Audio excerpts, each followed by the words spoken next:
You're still here?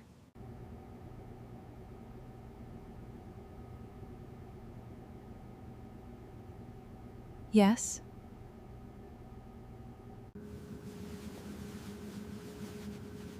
The last maid lasted 2 days.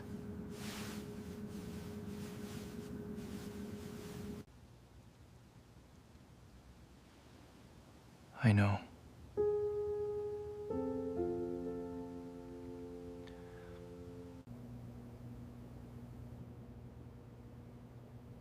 Then why are you still here?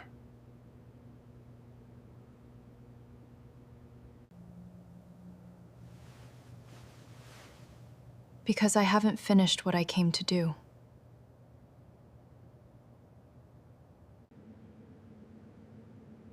What did you come here for? The Kwon residence sat in the hills above Songbuk-dong, the kind of address that did not need to announce itself because everyone who needed to know already knew. Iron gates, landscape grounds, marble floors, expensive silence. A house built to communicate permanence, and one that had succeeded completely. Jade stood outside those gates on a Monday morning in March, with 1 bag and 4 months of preparation behind her. She looked at the house for exactly 10 seconds. Then she walked through. Visual. Mrs. Beck opens the front door. Mrs. Beck met her at the entrance. 60 years old. Precise, composed. The kind of woman who had managed powerful households long enough to understand that the most important thing she could give a new staff member was the truth. She looked Jade over once. 9 maids, she said, leading her through the entrance hall. In less than 2 years. Jade listened. The son is the reason. One who were, I know, Jade said. Mrs. Beck glanced at her. The agency told you? I did my research. Mrs. Beck studied her for another second before continuing. She showed Jade the service quarters, the kitchen, the household schedule, and finally the administrative office where household accounts and records were managed. Jade listened carefully. But when Mrs. Beck opened the administrative office door, Jade's attention sharpened. Visual. Close-up Jade's eyes moving across the filing cabinets. She noted the location. The filing cabinets, the desk, the records, the door. Every detail, like someone filing information she would need later. What Mrs. Beck did not know, what nobody in that house knew, was that Jade had spent 4 months engineering this position. The Kwon household did not advertise openly. Private placements only. Through a single agency that served 6 families of equivalent standing in Seoul, Jade had identified the agency in October. She had built her references carefully, one by one, through legitimate work in 2 other households that gave her exactly the profile the agency required. She had applied in January. She had been called for interview in February. She had been offered the position in March. She had accepted it the same day, without hesitation, because her brother Daniel was the reason she was standing inside that house. Visual. Daniel at work inside a large industrial facility. 3 years earlier, Daniel Coleman had been 26 years old and working as a facilities technician at Kwon Industries' Incheon Distribution Center. He had been good at his job, reliable. His supervisor had told him twice that a promotion was coming. Then, in September of that year, a storage unit collapsed inside the facility. 3 workers were caught in its path. 2 walked away with minor injuries. Daniel did not walk away at all. Visual. A hospital corridor. Daniel lying in a hospital bed. The damage to his spine was significant enough that he had not returned to full physical work in the 3 years since. The compensation claim was filed within the week. The Kwon Industries legal team responded within the month. Their argument was simple. Pre-existing spinal condition. The injury was not the company's liability. The records they submitted to support that conclusion were thorough and completely fabricated. Jade knew they were fabricated because she had watched her brother walk into that facility every morning for 18 months before the accident. He had never once complained of back pain. He had passed the company's own medical screening 3 months before the collapse. But knowing something and proving something were 2 different problems. The internal records from the facility, the original incident report, the safety inspection logs, the communications between site management and the legal team had been sealed as part of the claim process. Jade had tried through 3 different lawyers to access them. Every attempt had been blocked. Visual. Jade sitting alone at a table surrounded by legal documents. The only copies of those original records that existed outside the legal filing were the ones kept in the company's own administrative archives. And the only way to get near those archives was to be inside one of the Kwon family's private residences, where household management sometimes intersected with company documentation. That was why she was here.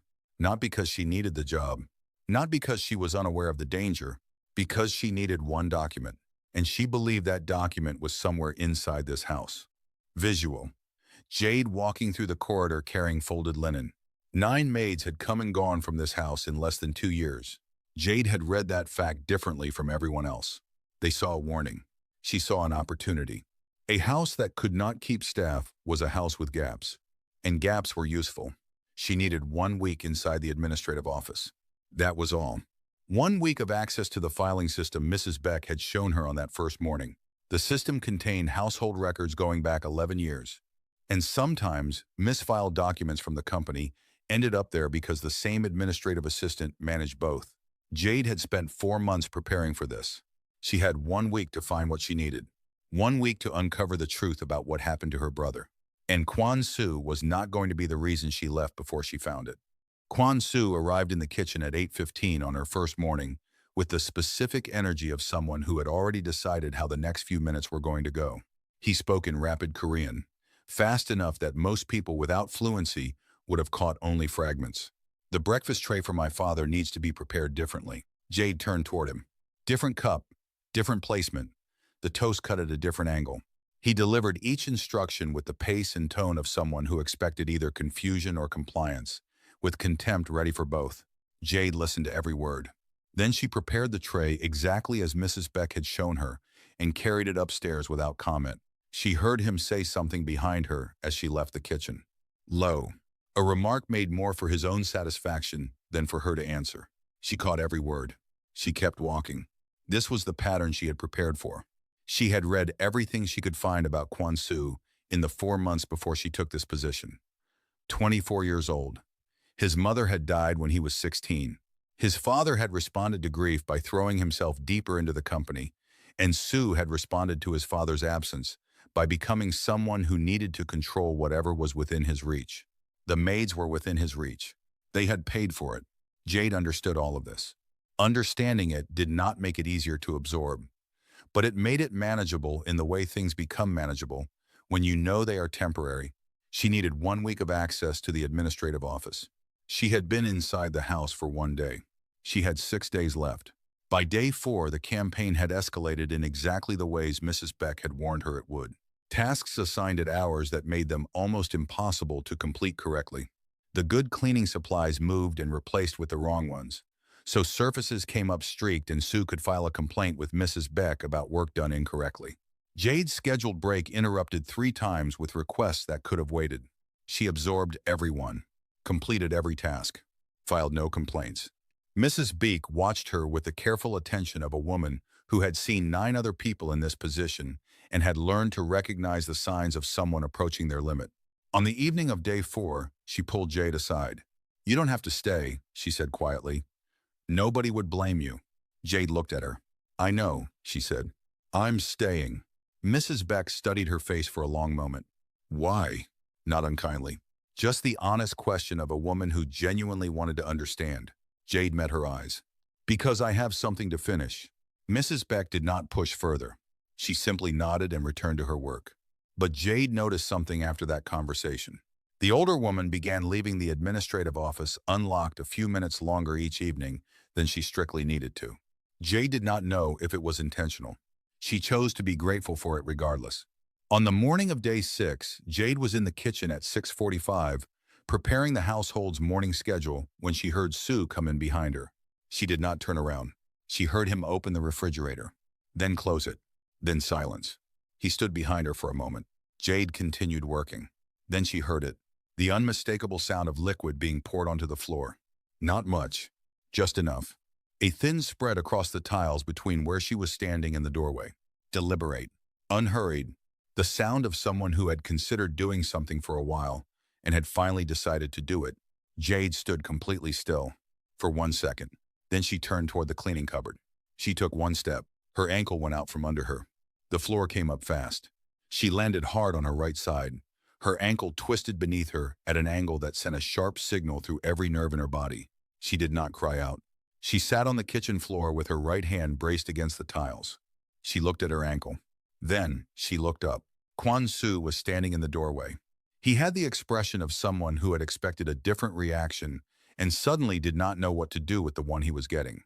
She wasn't crying. She wasn't begging.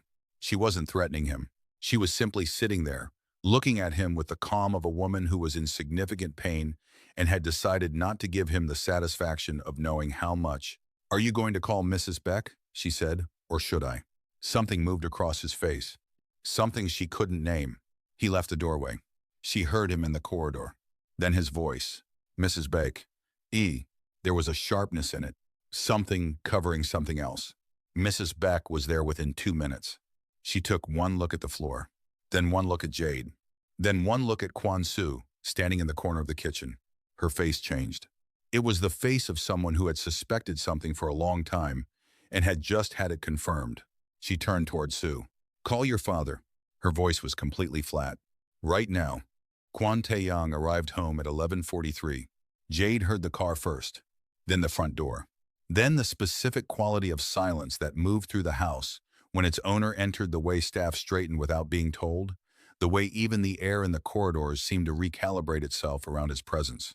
She was sitting in the service room with her ankle elevated on a cushion Mrs. Beck had insisted on, a cold compress wrapped firmly around the swelling, when Tae-yang appeared in the doorway.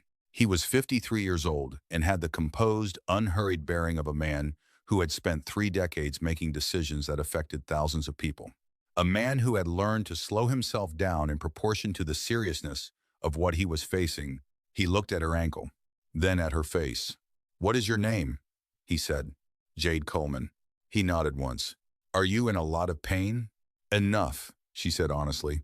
He studied her for another moment, with the specific attention of a man reading something beyond what was being said. Then he turned and left the doorway.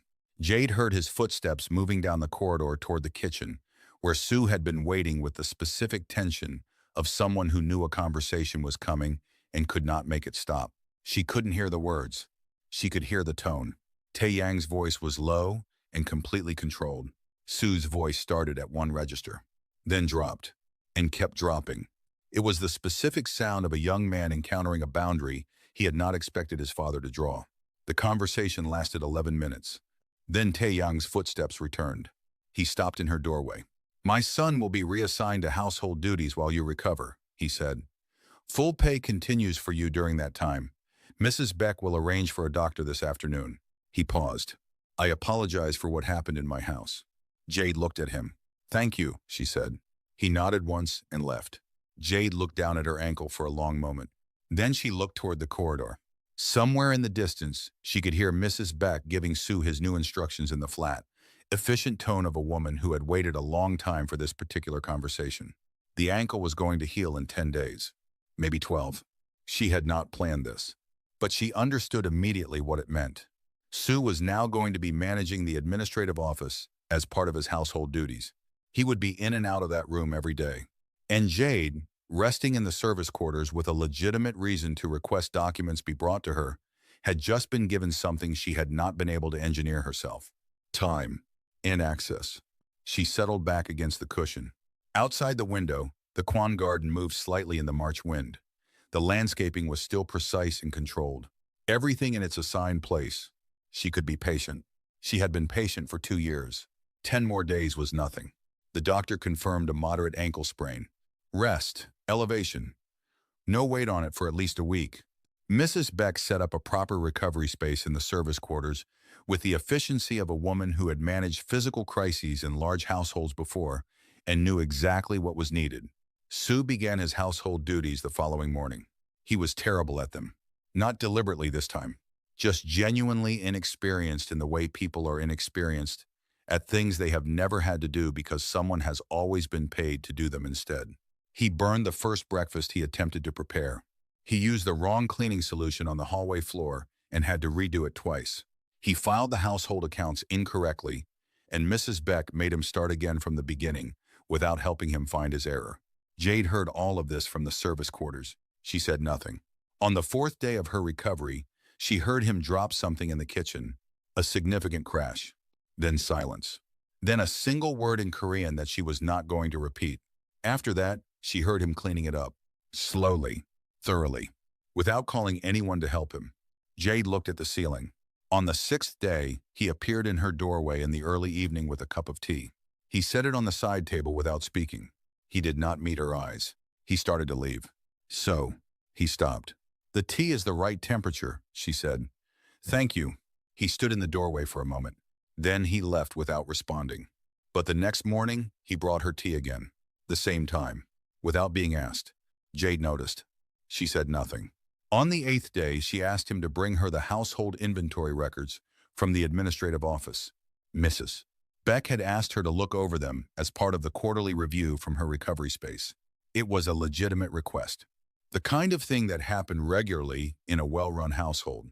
Sue brought the folder without question. He was learning the rhythms of the work, and this was simply part of the rhythm. He placed the folder on her side table, then left. Jade waited. She listened to his footsteps move down the corridor, then fade. Only when she was certain he was gone did she open the folder. The inventory records were on top. Correct. Expected. She set them aside page by page and worked through the folder with the steady patience of someone who had done this before.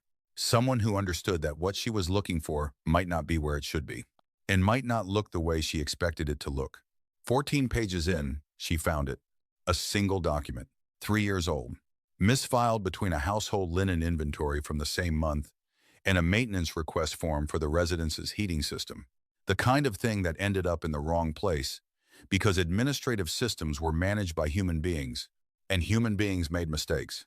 Sometimes those mistakes lasted 3 years because nobody had a reason to look. Jade's eyes stopped on the 3rd paragraph. Jade Coleman. His name was there. She read the document once, quickly. Then she read it again, slowly. It was the original incident report from the Incheon facility, the actual one, not the version that had been submitted to the compensation tribunal. This was the report written by the site manager on the day of the accident, before anyone had made decisions about liability, strategy, or what story was going to be told. The document described exactly what had happened, and the language left no reasonable interpretation other than the obvious one. Workplace structural failure, inadequate safety inspection, 3 workers affected, 1 with significant spinal injury requiring immediate medical attention. Jade's eyes moved down the page. No mention of pre-existing conditions. No language about individual liability. Just the facts. What had happened? Written down by someone who had not yet been told how to write them. Then she reached the bottom. 2 signatures. The site manager. And above his signature, countersigned on the same day in the capacity of Regional Operations Director, Kwon Tae-young. Jade stopped breathing for a moment. He had signed the original report. He knew what it said. And he had signed a document that directly contradicted every argument his legal team had made to the compensation tribunal for 2 years. Jade slowly lowered the document onto her lap. She looked out the window at the Kwon garden. Still precise. Still controlled. Still completely unbothered by anyone's reckoning. She had known she would find something. She had not known it would be this clean. Jade kept the document inside the inventory folder. She placed the folder on the side table and did not touch it again until the following morning. She needed to think clearly. Not from anger. Not from the specific excitement of someone who had just found what she had spent 2 years looking for. Clearly. The way she had thought about everything connected to Daniel's situation with full attention and no sentiment about the answer. She had the original incident report. She had Tae-yang's signature on a document that directly contradicted the legal position his company had maintained for 2 years. She had proof that the cover-up had not simply been the work of a junior legal team acting without instruction. Someone had read the original facts. Someone had chosen a different story. What she did with this information was going to determine everything. Not just for Daniel, for her, for the kind of person she was going to be on the other side of this. She had not come to this house for revenge. She had come for a document. She had it. The question now was what she owed the situation and what the situation owed her brother. She slept on it. When she woke the following morning, the answer was already clear. She asked Mrs. Beek to arrange a meeting with Kwon Tae-young before she left. Her ankle was well enough to walk on by day 11. Jade packed her bag in the service quarters with the same efficiency with which she had unpacked it on the first morning. 1 bag. Everything she had arrived with. Nothing else. Mrs. Beck appeared in the doorway while she was finishing. "You're leaving today," she said. "Yes." The older woman was quiet for a moment. She looked at Jade with the specific expression of someone who had watched 9 people leave this house and understood that this departure was different in a way she could not fully name. "Whatever you came for," Mrs. Beck said finally. "I hope you found it." Jade looked at her. "I did." She paused. "Thank you for everything, Mrs. Beck. You were kind when you didn't have to be." Mrs. Beck straightened slightly. It was the specific response of a woman who received genuine gratitude infrequently and was not quite sure what to do with it. "Take care of yourself," she said. Then she left. Jade picked up her bag and walked to Tae-Yang's study. He was already seated when she entered. The document was in her hand. She crossed the room, placed it on the desk between them without preamble, then sat down across from him. She waited. He looked at the document. She watched his face as he read. He was a controlled man.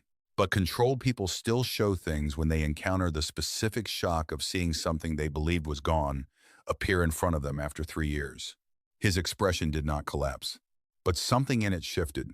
The particular shift of a man realizing that the geometry of a situation had just changed completely. He looked up at her.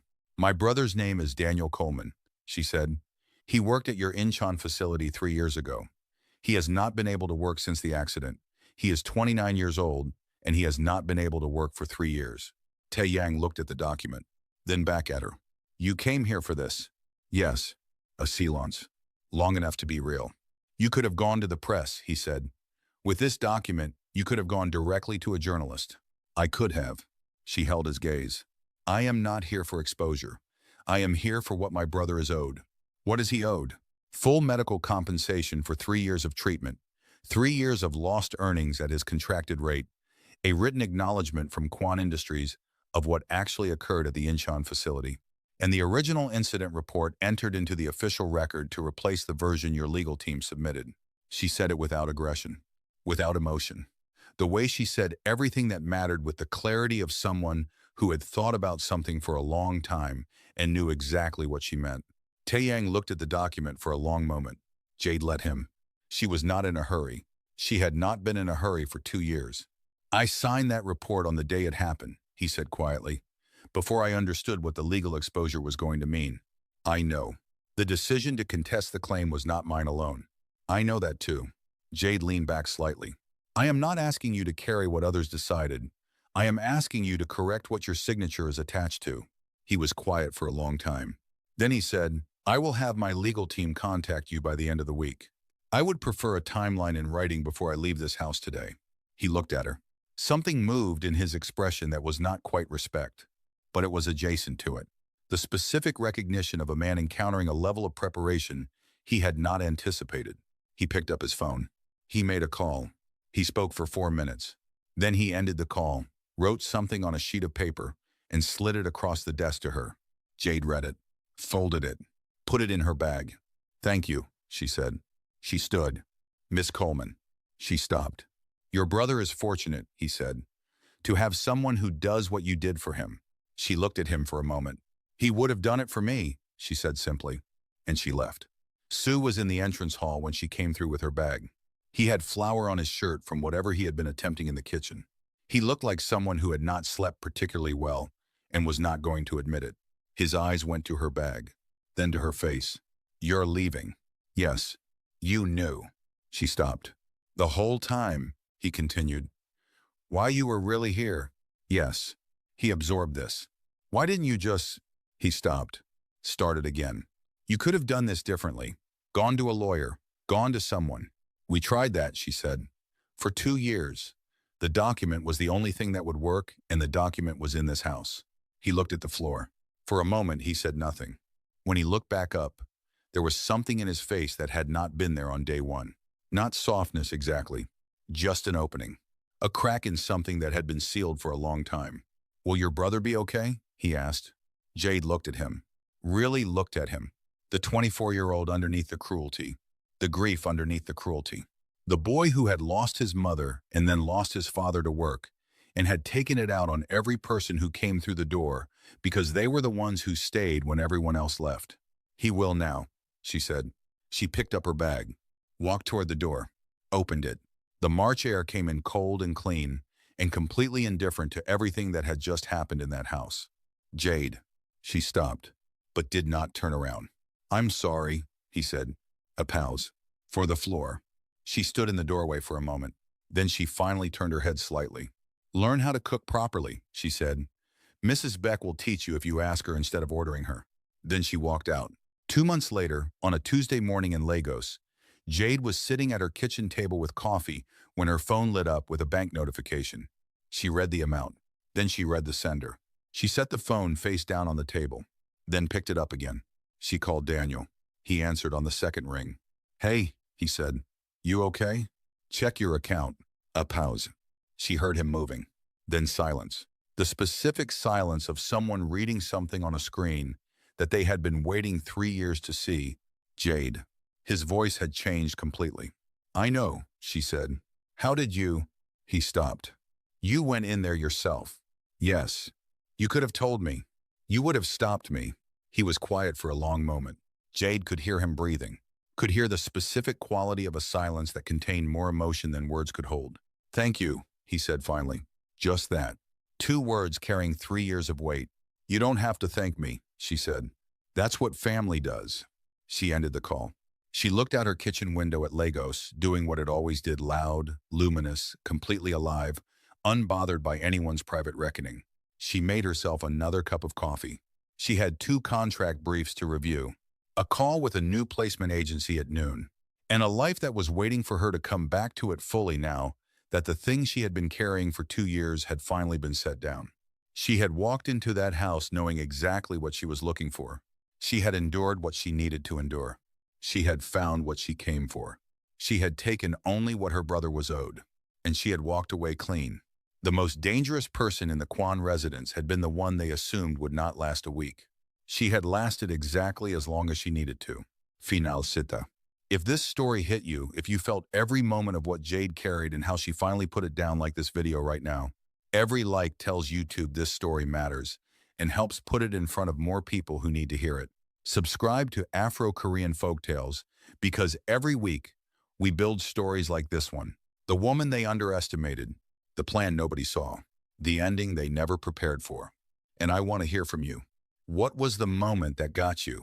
Was it the kitchen floor? Was it the document? Or was it what Jade said to Daniel at the end? Drop your answer in the comments. We read them. Share this story with someone who has ever been told they would not last. And we'll see you in the next one.